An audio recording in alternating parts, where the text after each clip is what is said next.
গতকাল বিধানসভায় এই রাজ্যের পক্ষ থেকে যে ঐতিহাসিক বিলটি আনা হয়েছিল, ধর্ষকদের চরমতম শাস্তির নিদান দিয়ে, সেই বিলটি ইতিহাস তৈরি করেছে এবং তাকে অনুসরণ করে বিভিন্ন রাজ্য থেকেও এই বিলের মতন বিল আনবার চিন্তা ভাবনা করা হচ্ছে। আমরা তার প্রমাণ দেখি যে গতকাল এই বিলটি পাস হওয়ার পরেই মহারাষ্ট্রের এনসিপির প্রধান সম্মানীয়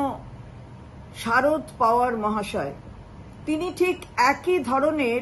এই চরম শাস্তি নিদান দিয়ে ধর্ষণের মামলায় বিল আনার ইচ্ছা প্রকাশ করেছেন এবং বিল যাতে আনা হয় সেই কথা বলেছেন। এটাই বলে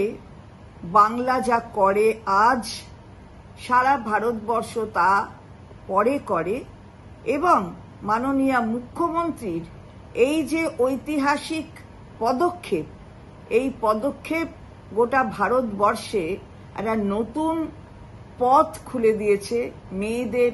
সম্মান রক্ষার পথ, আর মেয়েদের এই ধরনের ঘটনার শিকার করলে অপরাধীদের চরম শাস্তির সেই নিদানের পথ।